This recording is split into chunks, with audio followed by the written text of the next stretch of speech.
வணக்கம். நாம் எல்லாருமே மியூசிக் கற்றுக்கணும்னு ஆசைப்படுறோம். கற்றுக்க முடியாட்டியும் சரி, கேட்கவாது ஆசைப்படுறோம். ஒரு மியூசிக் வந்துச்சுன்னா உடனே நமக்கு ஒரு சந்தோஷம். சின்ன வயசுலேருந்தே பார்த்தீங்கன்னா நம்மளுக்குள்ளே ஒரு இசை இருக்குது. அந்த இசை எப்படி வந்தது, ஏன் வந்தது அப்படிங்கிறதுக்கு ஒரு காரணம் இருக்குது. நீங்கள் பெண்களை பார்த்தீங்கன்னா அவங்க குழந்தைங்கள பிறந்த குழந்தைய எப்படி தூக்கி வச்சுக்கிறாங்க பாருங்கள். தூக்கி இப்படி தான் வச்சுக்குவாங்க. இந்த லெஃப்ட் சைடில் தான் குழந்தைய வச்சுக்குவாங்க. ஏன் லெஃப்ட் சைடில் வச்சுக்கிறாங்கன்னா, பல பேர் வலது கை உள்ளவங்க. அதனால் வலது கை உள்ளவங்க இயல்பாக லெஃப்ட் சைடில் வச்சுக்கிறதான வசதி அப்படிங்கிற ஒரு கேள்வி வரும். சரி, இடது கை பழக்கம் உள்ள பெண்கள் எப்படி வச்சுக்கிறாங்கன்னு பார்த்தா அவங்களும் தூக்கி இப்படி தான் வச்சுக்கிறாங்க, கொஞ்சம் கஷ்டமாக இருந்தால் கூட. இது ஏன் அப்படின்னா, குழந்தை வயிற்றுக்குள்ளே இருக்கும்போது அந்த அம்மாவுடைய ஹார்ட் பீட்டை கேட்டு கேட்டு பழக்கமாயிருச்சு. அதனால் அது ஒரு அழுதா அப்படி தூக்கி வச்சு இப்படி தட்டுனா அந்த ஹார்ட் பீட்டு கேட்டு அதுக்கு என்ன, ஓ நாம் கருவாக இருக்கும்போது கேட்ட ஹார்ட் பீட்டு மறுபடியும் கேட்குது அப்படின்னு சொல்லிட்டு அந்த ஹார்ட் பீட்டுக்கு அப்படியே தூங்கிடும். அதனால தான் குழந்தைய இப்படி வச்சு தட்டினீங்கன்னா உடனே தூங்கிடும். ஆண்கள் வச்சு தட்டினாலும் தூங்கும், ஏன்னா அந்த ஹார்ட் பீட்டு ஒன்று தானே. அதனால் இப்போ என்ன பண்ணாங்கன்னா, தொட்டில்ல அந்த ஹார்ட் பீட்டு மாதிரி சத்தம் வர மாதிரி, அதே மாதிரியான சத்தம் வர மாதிரி ஒரு சின்ன மிஷினை வச்சுட்டா அந்த குழந்தைங்க உடனே தூங்கிடுது. நம்ம ஊரில் இதை வச்சுட்டாங்கன்னா பிரச்சனையே கிடையாது. இதை யாராவது ஒருத்தர் தயாரித்து கொடுத்துட்டாங்கன்னா பல பேருக்கு பிரச்சனை. ஏன்னா குழந்தைய தூக்கடிக்கிறது படாத பாடு. எப்படி தூங்கடிக்கிறதுனே தெரில. போட்டு கண்ணா பின்னான்னு தாலாட்டு பாடினா இந்த காலத்து குழந்தைங்க தாலாட்டை கேட்க தயாராகவே இல்லை. ஏன்னா அது நல்ல பாட்டுகளை பிறந்த உடனே டிவியில் கேட்டு பழகிருச்சு. அந்த காலத்தில் ஒரே வரியை திரும்ப திரும்ப பாடுவாங்க, போர் அடிக்குதுன்னு குழந்தை தூங்கிடும். இதை கேட்குறதுக்கு நம்ம தூங்குறதே பரவாயில்லன்னு. இப்போ அதெல்லாம் முடியல. தாலாட்டு பாடினா போர் அடிக்குதுங்குது, வீல்னு கத்துது. அதனால் பிறக்கும் போதே ஒரு இசை இருக்குது. அதுதான் அந்த ஜதி, அந்த ஹார்ட் பீட்டு தான் ஜதி. அதனால தான் நம்ம என்ன பண்ணுறோம்னா, எங்கேயுமே பார்த்தீங்கன்னா ஒரு இசையை கேட்ட உடனே மனசு அப்படியே அமைதியாயிடும். நல்ல இசையை கேட்டிங்கன்னா எவ்வளவு சோகத்தில் கூட அப்படியே மனசு அமைதியாயிடும். ஒரு நல்ல இசையை கேட்டோம்னா என்ன ஆகுதுன்னா, உடனடியாக நமக்குள்ளே ஒரு க்ரியேட்டிவிட்டி வரும். கன்ஃபியூஷியஸ் சீன அறிஞர் என்ன சொன்னார்னா, ஒரு நாட்டினுடைய இசையை பாரு, நடனத்தை பாரியா அவன் யோகியதை தெரியும்னார்.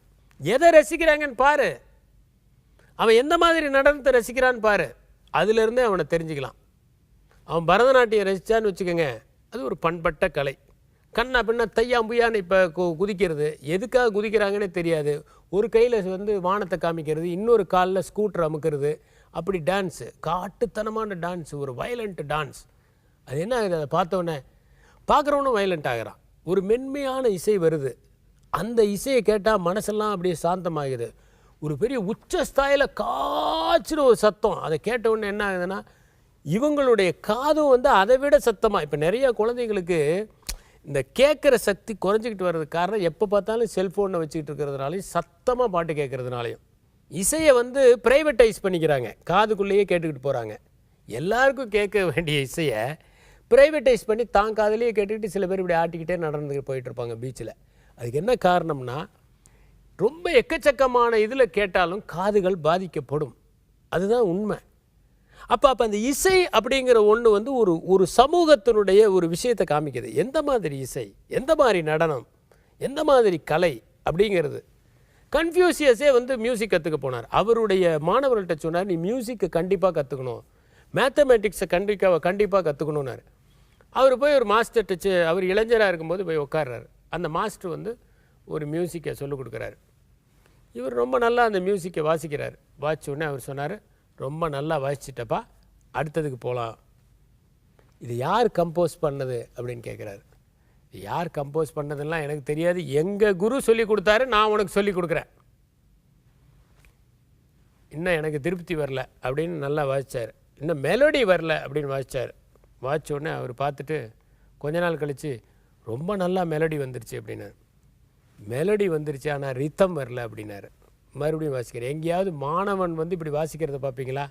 அடுத்த ஸ்டேஜுக்கு எப்போ சார் போவோன்னு முதல் பாடத்துக்கு முன்னாடியே ரெண்டாவது பாடத்துக்கு போகிறதுக்கு தான் முயற்சி பண்ணுவாங்க. இப்போ விட்டிங்கன்னா நிறைய டீச்சர்ஸ், நிறைய பேரண்ட்ஸு பசங்களை +2 சேர்த்துறதுக்கு தயார். ஃபஸ்ட்டு செகண்ட்லாம் விட்டுட்டு நேராக +2, அடுத்த வருஷம் இன்ஜினியரிங் மெடிசன் போனால் நம்ம பிரச்சனை முடிஞ்சதில்லை, அவனை ஒரு வேலையில் செட்டில் பண்ணிட்டா நம்ம அக்கடான்னு உட்காரலாம், பக்கடா சாப்பிட்டுட்டு இருக்கலாம்னு நினைக்கிறாங்க. ஆனால் கன்ஃபியூசியஸ், போதும்பா நீ பாஸ் பண்ணிட்ட, இன்னும் ரித்தம் வரல, மறுபடியும் வாசிக்கிறாரு. ரித்தம் வந்துருச்சு, இன்னும் திருப்தி வரல சார் அப்படி. நான் இப்படி ஒரு சிஷ்யரா அப்படின்னு. திடீர்னு ஒரு நாள் வாசிச்சுக்கிட்டு இருக்கிறாரு. வாசித்து அதில் ஆழ்ந்து தன்னையே மறந்துடுறாரு கன்ஃபியூஷியஸ். அப்படியே திடீர்னு அவருக்கு ஒரு பெரிய ஒரு மெய்ஞான கீற்று மாதிரி வருது. வாசித்தது யாருன்னு கண்டுபிடிச்சிட்டா அப்படிங்கிறார். யார்? கிங் வென்னுன்னு ஒரு ஆள் இருந்தார். 6 அடி 3 அங்குலம், டார்க் காம்ப்ளெக்ஷன், நல்ல ஆஜானு பாகுவாக இருப்பார். அவருடைய கண்கள் நல்லா அகலமாக இருக்கும், அவருடைய காதுகள் நீளமாக இருக்கும். அவர் தான் இந்த கம்போசர்னு. அந்த குரு யார் அதை வாசித்தாங்கன்னு ஸ்கிரிப்சர்ஸ் எடுத்து பார்த்தா கிங் வென்னு தான் அந்த கம்போசர். அப்போ எவ்வளவு தூரம் அந்த இசையில் மூழ்கியிருந்தா அதை யார் கம்போஸ் பண்ணாங்கங்கிறது கன்ஃபியூஷியஸுக்கு தெரிஞ்சிருக்கும். அப்போ ஒரு கலையை அணுகுவதற்கான அடிப்படை விஷயம் என்னன்னா ஆர்வமும் அதில் அமிழுகிற ஈடுபாடும். ஆர்வம் நம்ம அதை அப்ரோச் பண்ண உதவுது. ஆனால் அதுக்கு மேலே அதில் ஈடுபாடோடு அணுகும்போது அதனுடைய எல்லா நுட்பங்களும் தெரிய ஆரம்பிச்சிடும். அப்போ அந்த இசையை நீங்கள் கேட்கும்போது வெறும் இசையாக மட்டும் தெரியாது, அதில் இருக்கிற அந்த வாத்தியங்கள் என்னென்ன வாத்தியங்கள் அப்படிங்கிறது தெரியும், எது எந்த ஓசை ஏற்படுத்துதுன்னு தெரியும், அது யார் வாசித்தாங்க, என்ன மனநிலையில் வாசித்தாங்கங்கிறது தெரியும். புத்தர் போயிட்டுருக்கார் காட்டில், ஒருத்தன் புல்லாங்குழல் வாசிக்கிறான். நிற்கிறாரு, நின்றுட்டு தம்பி நீ ரொம்ப சோகமாக வாசிக்கிற அப்படின்னு. ஆமாம் உண்மைதான், நான் ஒரு லவ் ஃபெயில்யூர்னால் வாசிக்கிறேன் அப்படின்னா.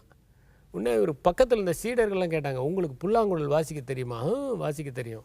வாசிக்கிறாரு. பிரமாதமான ஓசை, பறவைகள்லாம் பறக்கிறத நிறுத்திருச்சு, பூக்கள்லாம் அப்படியே மலர்ந்து நிற்கிது, செடி கொடியெல்லாம் ஆடுறதை நிறுத்திடுது, மிருகங்கள்லாம் பாயறதை நின்றுது. அப்படி ஒரு அருமையான ஒரு இசையை புத்தர் கொடுத்தார். அப்போ சொன்னார், சின்ன வயசில் எனக்கு சொல்லி கொடுத்தாங்க, ஒரு கட்டாயத்தினால் கற்றுக்கிட்டேன், ஆனால் இன்றைக்கி ஒரு ஆசையாக வாசித்தேன், அதனால தான் இதெல்லாம் நடந்ததுன்னு. ஆசையோடு அணுகினால் அத்தனை கலைகளும் இனிமையாக இருக்கும். ஆனால் அதை பேராசையோடு அணுகினால் அவை அனைத்தும் கலைகளாக இல்லாமல் கொலைகளாக மாறும்.